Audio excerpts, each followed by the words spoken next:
the Rockets lose Game 1 of the regular season, and we are all miserable.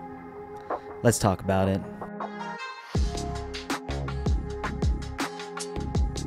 Hello, everyone, and welcome to the Summit State of Mind podcast, powered by Big City Wings. And we are here without the commish. It is me, the GM, aka M-A-I-N event. JP, I couldn't even get it right, bro. Isn't that so bad? And I am here with my dude, the Big Oos, DJ. DJ, I know we lost last night, but I have to ask you still, how we feeling, bro? How am I feeling? I'm not discouraged, but at the same time, like, that's disheartening. We cannot lose a team like the Charlotte Hornets, man. And especially having an 18-point lead. Nah, you cannot do this. No, sir. No, bro, sir. I mean, to me, it's inexcusable. Yeah. With the hype that came in to Game 1, the energy, the interviews, everything that was said in the preseason, training camp, there was a lot of hype coming to the team. And if you were on gambling Twitter, everyone told your fellow degenerates, take the money line, Houston Rockets. And if you did, I'm sorry. Yeah. I am sorry, guys. Yeah. That might have been too much pressure for the Houston Rockets. But, it's a good humbling loss, but a loss that we just absolutely could not take. I think this was a good slap in the face for us. It shows, like, hey, anybody can come into your building and, beat you. Yeah. And I hope they took that, personally, because for a team that has playoff aspirations, hey, you cannot drop a game, and I repeat, you cannot drop a game against the Charlotte Hornets. No, absolutely. I mean, you had, Brandon Miller got injured in the first half. I think first half that's it. It was horrible, like that kind of loss. I mean, you had boots in the building. Mm-hmm. I want you to explain to our listeners, those that weren't there, what was the energy like? I ain't gonna lie, energy was amazing first half. Actually, not first 3 quarters, because I think we were still up in that third quarter. Yeah, it was amazing. But when that fourth quarter hit and they came back, and oh my goodness, it went from here to just went straight down. And then when Grant Williams hit that damn 3, oh my goodness, it was like somebody had died. It was like crowd was on the feet. I'm like, okay, F this. I'm getting on my feet too. I'm with my boy. I said, hey, get up on your feet. Okay, boom. Grant Williams pump fakes. Shingun side steps hits the 3. Oh, and then people just started getting up and leaving, man. That was so disheartening. That was painful. Yeah. I was watching on TV, and let me tell you, it just looked like the air was deflated. It was. From the building when he hit that 3. The energy wasn't there in the fourth quarter, and it wasn't just in the crowd. It was also with the team, the players. Everyone was responsible for the loss. But you being there, me watching, I want to ask you first, what do you think was, I guess, I wouldn't say we pin a responsibility on one player, but why do you think this team lost to the 23-24, 21-61 Charlotte Hornets from last year? Well, I just want to point this out. We haven't won a game 1 since 2017. No way. We haven't won a game 1 since 2017. And that was when we beat the Warriors. We beat the Warriors at their home court. We haven't won a game 1 since 2017. Number 2, we lost because we just kept throwing up shots. We just kept throwing up shots for no reason. I mean, we could say on the defensive effort too, but no. I think the number one reason is we just kept throwing up shots, and I understand Jalen was getting good looks. I understand, Fred was getting kind of good looks. I understand players were open. Well, at that point in time, you cannot keep chucking up threes or be from beyond the arc, man. I kid you not, their center, I think it was Nick Richards. Yeah. Foul trouble. Yep. And who was the center? It was the center, or I think Grant Williams was the center. Boom. Yeah. Boom. I kid you not, we should have been attacking the basket almost that whole quarter. No, I agree. I mean, you saw it after 5 minutes. It was like what? Jalen Green missed a 3. Fred VanVleet misses a 3. But then Fred VanVleet does hit a 3 to tie it at 100? I don't remember exactly what the score was. It's probably 98. I don't know. But later on in the quarter, you see a Jalen Green drive into the bucket, gets an and one. I believe on Grant Williams as well. It was and that's what he should have been doing. He hits a mid-range to make it 103-103 with less than 2 minutes left. And then just, the air got lifted out of the building by Grant Williams, a Şengün turnover, and it was ball game. I think, because I think that Şengün turnover really, solidified, oh, dang, we're about to lose. Yeah, and that's one of the reasons I felt like we did lose. We weren't prepared for the moment, and you can tell they let it get to them. Yep. The body language going to the bench, the body language on the bench. I mean, the commish was even at the game, and he sat behind the bench. For those of y'all that were watching the game on the TV, he said that the energy on the bench was very low. The players felt very discouraged. They were up 18. I get it. But at the same time, you're better than this. You're better than the Charlotte Hornets. There's an expectation there. And I mean, just the sloppiness, the unawareness, it was a really, really bad look. The defensive intensity was not there from every single member on the court. And it was, the team just looked disjointed. Yeah. And I think that humility may be necessary as the season goes, but in my mind, it is not a good loss. I mean, you can find moral victories in certain respects, but the loss was terrible. I don't think there's any more victories in this loss. Oh, no, absolutely not. I understand Jalen, he still put up more than 20. Yeah. Şengün still had he had a great game. Yeah, Şengün had a kind of a great game, what I'm saying? Amin was our third best player, but at the same time, again, we're talking about the Charlotte Hornets. Yep. We're talking about a team that was in the lottery. Yep. I mean, I understand we were too, but we were fighting for playing aspirations. These dudes last year were tanking, Yeah. And we have a more talented roster than the Charlotte Hornets, in my opinion. I think we obviously have the better head coach. I mean, somebody said it last night. We needed this because we got too much in our head. We just thought, hey, I don't know what the mentality was, but in my mind, I was saying okay, we up big, we can just do whatever the fuck we want. You know what I'm saying? No. This is still the National Basketball Association. You cannot do that, man. You have to keep going. You got to stay the course. You know what I'm saying?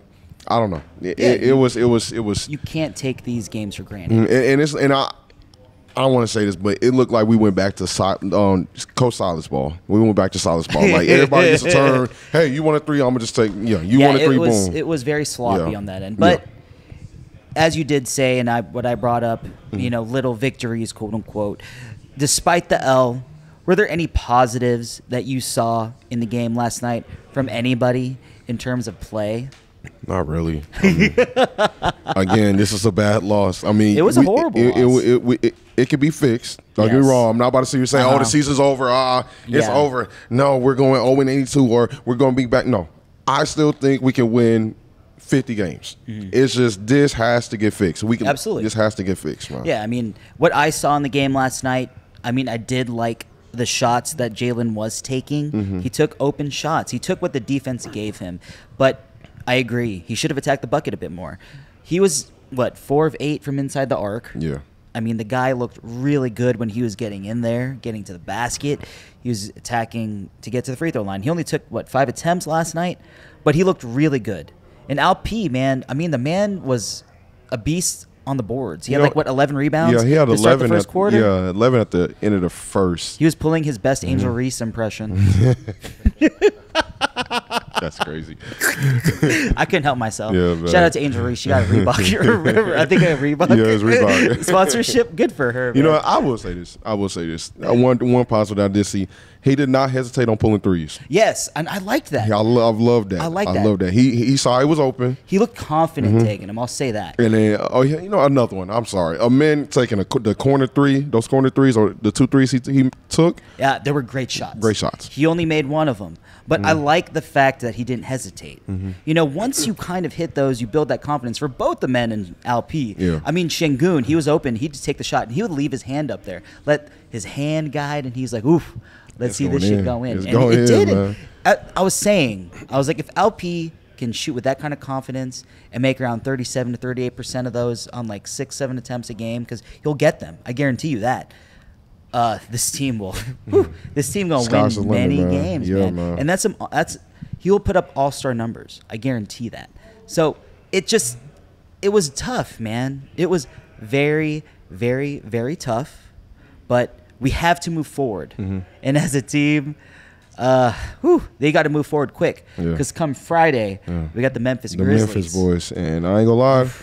I was watching the highlights and how Ja was playing. We better be on our P's and Q's. He's a man on a mission. Yeah, I know they won't have Jaren, but it don't fucking matter, man. They still have Ja Morant, man. No, I think that Ja Morant is going to put himself in the top 5 of the MVP conversation this year. That's why people are ranking Memphis so high. People find Memphis to be in the top 6 just because Ja Morant is going to be back. Yep. I mean, with all that being said, for the Rockets, like you said, we need to be in our P's and Q's. Defense, defense, defense. We saw Mama Eason preaching it on Twitter. Mad. She was angry. She was mad. She was. I wouldn't say she was the most mad, but she was probably one of the most mad at that game. She had got on the space last night and. Yeah, I saw that clip. Yeah. That was some nasty work, but I get it. You know, like the team was playing horribly, but I think what they're going to do, what Ime is going to have the boys do, is watch film, especially in that final 2 minutes. LaMelo Ball is getting that 3 up, and no one boxing him out. He can grab his own rebound. He just waltzed in. It felt like we were playing a game at fucking Star Sports, man. where someone like Jay, shout out to our boy Jay that hoops with us, shoots a 3 and then literally hops into the lane because we're all feeling lazy in the 6th game of the night. You know what I mean? That's what it felt like. Yeah, I understand they were tired, but at the same time, you have to lock in. That cannot happen. That's the kind of energy you can't have. But, for the Rockets, playing the Memphis Grizzlies, it's going to be a tough game, tough out for us. But what are things that you need to see in terms of improvement for the Rockets to beat Ja Morant and the Memphis Grizzlies? Well, one, if we have a lead, can we please hold it? Let's not blow a lead. 2, I would love to see less of the shot chucking. I'm not saying attack the paint, because they probably have Zach Edey down there, and Zach Edey is one big SOB. You know what I'm saying? So I'm not saying attack the paint, but spread the love on the court or with the shot selections a little bit more. We don't have to see threes pouring all the time.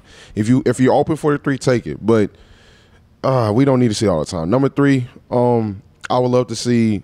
I don't know if Steven Adams play, because his presence last night was. He's gonna play. Yeah, I feel like he's definitely. His presence last night was off the bench was really missed, because I'm not gonna lie, our screen setting off the bench is kind of poo poo, and our screen setting on offense is there, but it's not like Steven Adams there. You know what I'm saying? Like no.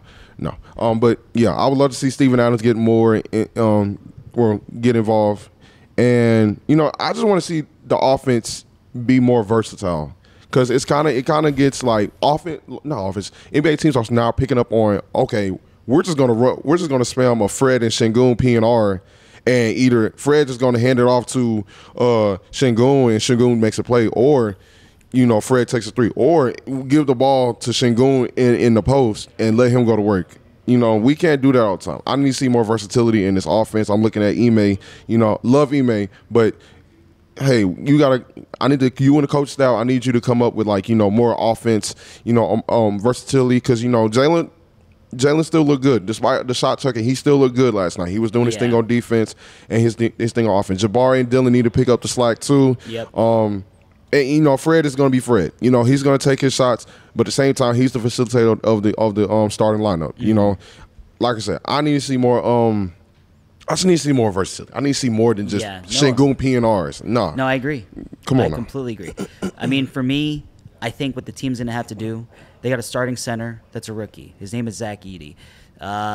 My goal for them, get him in foul trouble. Facts. Within the first 4 to 6 minutes of the game. Facts. Test him. See what he can bring. He'll probably get a block or 2. But if you keep playing aggressively, he won't be able to keep up. I'm saying I need Jalen driving to the bucket. I need Alp posting him up, doing his do-si-dos. Even though you don't want to run complete all the time, Fred and Şengün PNRs, you probably want to slip those in occasionally just to test Zach Edey.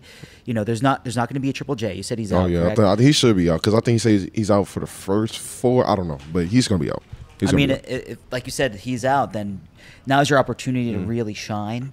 Considering that he is their best defensive player. They might struggle out there in that regard. We just got to take advantage of that. And if Steven Adams is there on the court, we need to utilize every minute and maximize every minute that he is on the court in terms of grabbing rebounds, using his screens, using his smarts to grab defensive rebounds, getting the outlet pass to the right player. He's such a smart player. And you can tell that we did miss him last night. We did. I mean, Jock Landale getting, 10 to 11 minutes.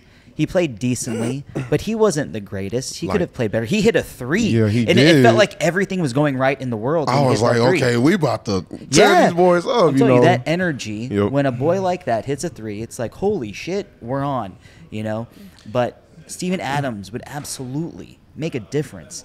And when you play against someone like John Morant, you know that they're probably going to put Dylan Brooks on him to start, but we know what it's going to be like at the end of the game, or even like towards it. We're going to see some matchups with Fred and Jalen on him.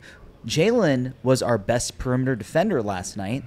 I would love to see him try to guard up John Morant. It's going to be a bit more of a struggle than he playing like against Trey Mann and a LaMelo Ball. Yeah. But I think that Jalen looks ready and primed to take on the assignment. Yeah, because his defense was really good last night. He tried, and he was on it. You could tell he was motivated. He wanted to prove that he earned that money. And also, Şengün, I need you to dominate again. Zach Edey is a big body.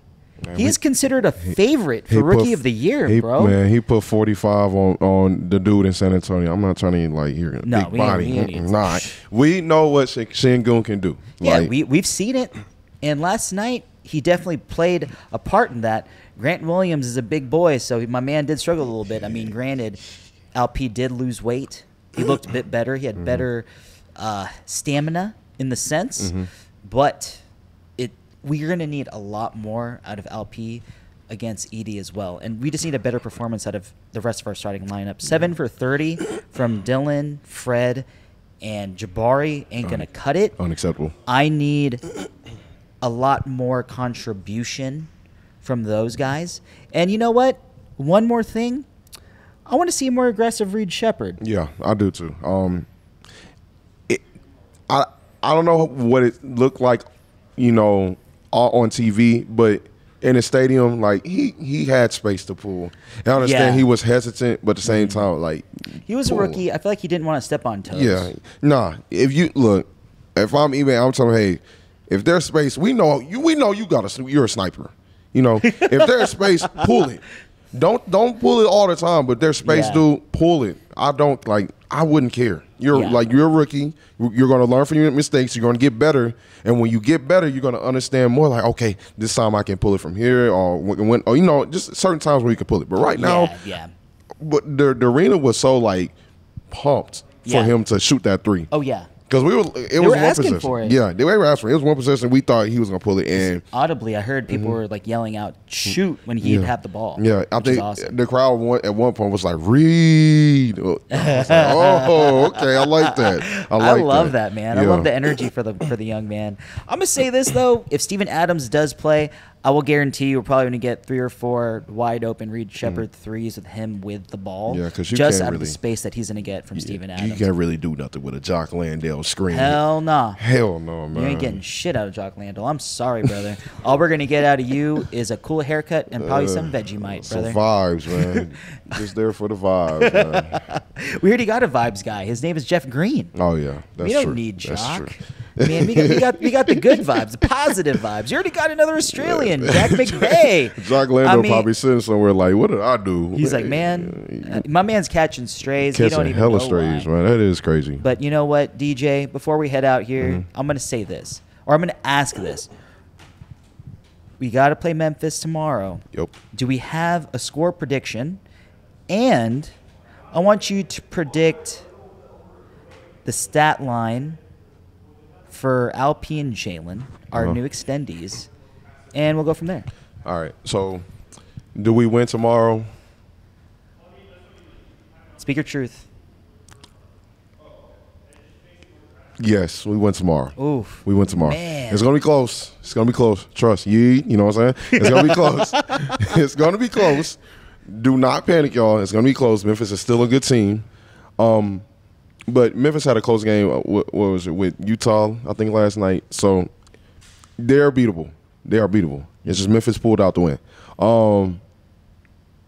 Stat line for Alp, I think he does drop a double-double. It won't be as much as 15 or 18 rebounds. I think he'll get 20, close to 30. I'm going to say 27 points, maybe 11 rebound, 12 rebound game with about 3 assists. Okay. Jalen, I say we get a good 22, 23-point game because they do have good, defenders, and I'm pretty sure they're going to put Marcus Smart on Jalen Green. But I think Jalen Green can get Marcus Smart.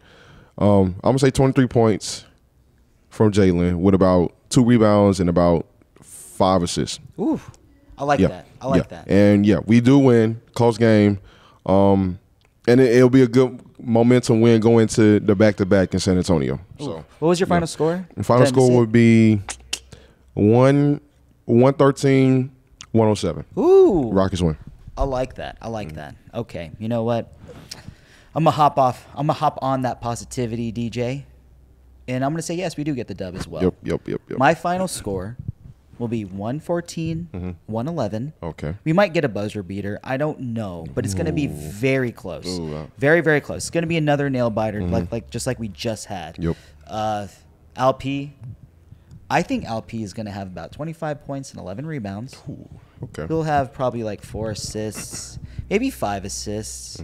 I think Fred will be able to hit more buckets this game, so he'll be able to account for more assists for Alp. And I do think that he dominates Zach Edey. I will say that. I believe it. And for Jalen, man, you're right. He is going to play Marcus Smart as a matchup. You got John Morant. You got Desmond Bane. T-Rex arms Desmond Bane. No offense. I love Desmond Bane. My man, man can play. But we ain't gonna pull strays away just because of just because we like you, bro. Yeah. But it's true. I do think Jalen does eclipse 20 points. I think I'm going to give him 21 points. He'll probably shoot like 7 of 15, 8 of 17 around that line. Yeah, around there, yeah. He'll probably put up 5 threes, maybe hit a couple of them. He didn't get any assists last night, so I'm going to give him 2. He'll get 2 assists. I think Jabari and Dylan may hit a couple more threes the next game. Dylan will definitely be more motivated. It's his former team.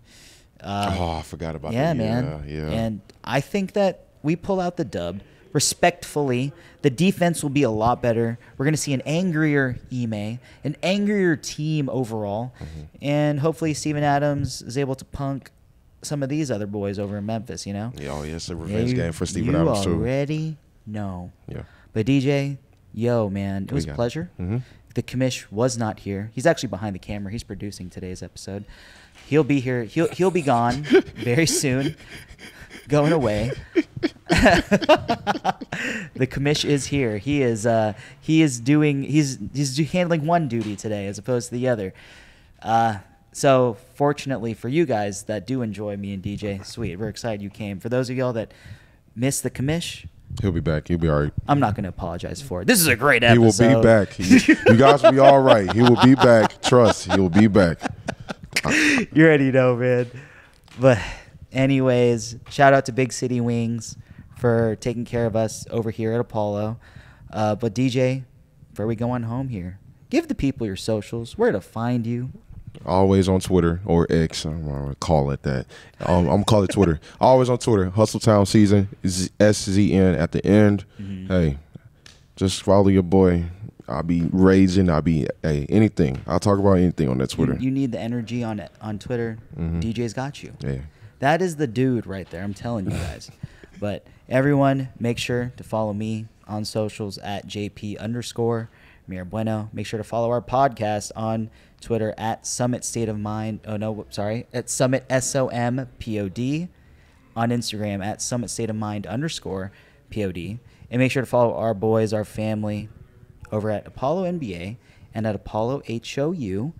And for those of y'all wrestling fans that are joining in on us, we got a premiere episode, the Wrestle Era podcast, starting on Monday. On the way.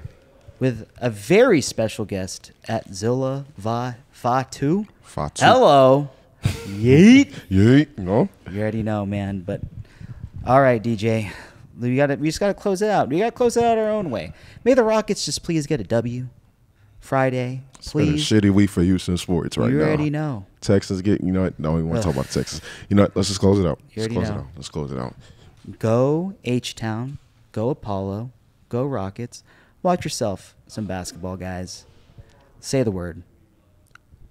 Yeet. Yeet. We out. Yeet. Goodbye.